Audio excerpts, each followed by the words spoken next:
irmãs, paz e bem. A caminho do povoado de Emaús, Jesus se põe a caminhar com 2 de seus discípulos. Hoje, no Caminhos da Terra Santa, vamos conhecer um pouco da história deste lugar, onde o ressuscitado se fez presente.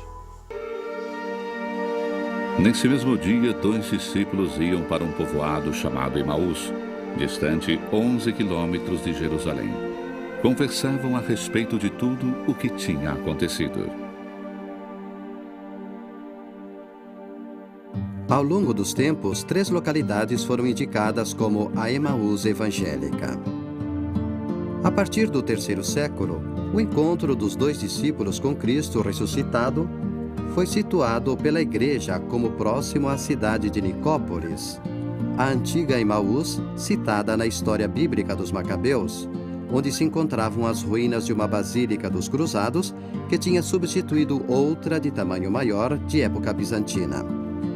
Todavia, a coincidência do nome não correspondia à distância de Jerusalém, bem maior do que aquela indicada no trecho de Lucas. Uma nova localização, Kiryat Yearim, hoje Abu Ghosh, baseada justamente no cálculo exato da distância da Cidade Santa, foi suposta na época das Cruzadas, mas não conseguiu enraizar-se na fé comum, nem recebeu oficialização por parte da Igreja. Desde o século XIV até hoje, por situar-se numa das estradas que subiam até Jerusalém e pela persistência das tradições locais, foi sendo credenciado o pequeno povoado de El Kubeib, cujo nome deriva provavelmente das cúpulas de algum edifício cruzado que se enxergava de longe. 2 discípulos voltam de Jerusalém discutindo animadamente sobre os fatos ocorridos nos últimos dias. No caminho, encontram Jesus ressuscitado, mas, estranhamente, não conseguem reconhecê-lo. Então Jesus perguntou: "O que é que vocês andam conversando pelo caminho?" Eles pararam, com o rosto triste. Um deles, chamado Cleófas, disse: "Tu és o único peregrino em Jerusalém que não sabe o que aí aconteceu nesses últimos dias?" Jesus perguntou: "O que foi?" Os discípulos responderam: "O que aconteceu a Jesus, o Nazareno, que foi um profeta poderoso em ação e palavras, diante de Deus e de todo o povo. Nossos chefes, os sacerdotes, o entregaram para ser condenado à morte e o crucificaram." Os 2 discípulos tentaram de todo jeito entender, mas sem sucesso, pois Jesus fora condenado à morte e crucificado. Logo, ele, que era tido como um profeta poderoso e o libertador esperado por Israel, podiam, com razão, se sentir uns fracassados, uns coitados desiludidos em busca de esclarecimento, de explicações, de alguém em condição de iluminá-los. E o desejo deles foi felizmente realizado. Inicia-se assim um diálogo, ao longo do qual o desconhecido explica aos discípulos que o sofrimento e a morte de Cristo fazem parte do desígnio de Deus, pronunciado pelas Sagradas Escrituras. Quando chegaram perto do povoado para onde iam, Jesus fez de conta que ia mais adiante. Eles, porém, insistiram com Jesus, dizendo: "Fica conosco, pois já é tarde e a noite vem chegando." Os 2 discípulos, num primeiro momento, não reconheceram Jesus porque os olhos deles, explica-nos Lucas, estavam impedidos. Havia neles alguma força interior que os tornava profundamente incapazes de enxergar. Para eles, ele estava morto. Então, era a cruz a causa principal dessa cegueira.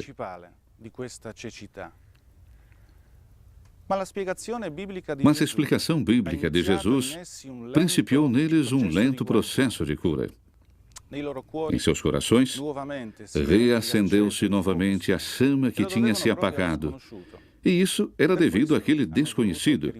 Por esse motivo, quiseram que ficasse ainda com eles. O que aconteceu depois, durante a ceia, completou a revelação que começara antes. Sentou-se à mesa com os dois, tomou o pão e abençoou. Depois o partiu e deu a eles. Nisso os olhos dos discípulos se abriram e eles reconheceram Jesus. Jesus, porém, desapareceu da frente deles. Então um disse ao outro: Não estava o nosso coração ardendo quando ele nos falava pelo caminho e nos explicava as Escrituras? Durante a refeição, Jesus cumpriu os mesmos gestos que fizera tantas vezes em sua vida. Tomou o pão, pronunciou a bênção, o partiu e distribuiu entre os presentes. E foi então, conta-nos Lucas, que os seus olhos se abriram. A abertura dos olhos, ou seja, a compreensão plena do mistério de Jesus, permitiu aos discípulos vê-lo, ou melhor, reconhecê-lo, que é algo mais do que simplesmente ver. É isso que o misterioso desaparecimento do ressuscitado quer significar. Ele se torna invisível, mas doravante estará sempre presente nos muitos Emaús espalhados pelo mundo.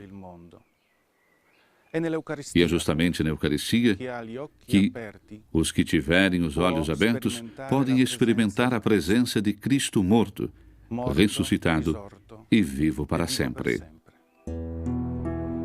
Em 1335, chegaram em El Cubeibe os frades menores que acolheram e vivificaram a tradição de Emaús evangélica. 5 séculos mais tarde, o local foi adquirido pela Marquesa Paulina de Nicolai e doado à custódia da Terra Santa. As primeiras escavações, no final de 1800, trouxeram à luz as ruínas da Basílica Cruzada, que tinha incorporado um edifício anterior chamado Casa de Cleófas, do nome de um dos 2 discípulos de Emaús. Além disso, foram descobertas ruínas notáveis de uma aldeia medieval, com casas e oficinas ao longo da rua. Em 1902, uma nova igreja, imitando o estilo românico, obra de Frei Wendelin Hinterkäuser, foi elevada no lugar, englobando tudo o que restava da anterior. Entre 1940 e 1944, durante a Segunda Guerra Mundial, todos os frades italianos residentes na Terra Santa foram confinados no convento de Emaús. Os religiosos, guiados por padre Bellarmino Bagatti, fizeram frutificar a estadia forçada, realizando uma série de escavações e de pesquisas que permitiram, de alguma maneira, a reconstrução da história da aldeia povoada desde a antiguidade. Lucas não se limitou a retratar um evento histórico, e, sobretudo, transmitir uma mensagem para a comunidade dele e, indiretamente, aos futuros crentes em Cristo. O evangelista compôs sua narração conforme o esquema de um caminho de ida e volta. Na mesma hora, eles se levantaram e voltaram para Jerusalém, onde encontraram os 11 reunidos com os outros. O Evangelho de Emaús é de grande atualidade, não apenas para os cristãos. Na história dos 2 viandantes, com efeito, espelham-se a história da humanidade e a história de cada homem que busca um sentido para a sua vida, encontrando-o de verdade ao redescobrir o fundamento que sustenta o mundo, aquele que é a fonte da vida, aliás, aquele que é a própria vida. Creio que todos nós somos um pouco peregrinos de Emaús, homens que demoram para entender, cansados e duvidosos depois dos dias ruins.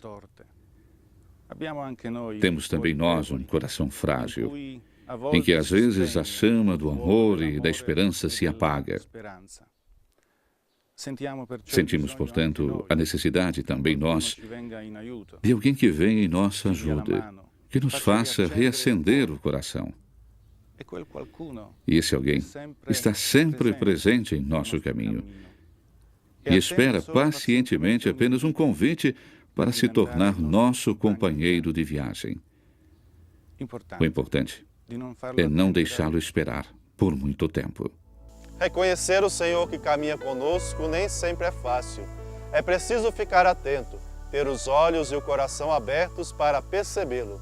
Na próxima semana vamos a outro lugar onde Jesus esteve presente. Até lá!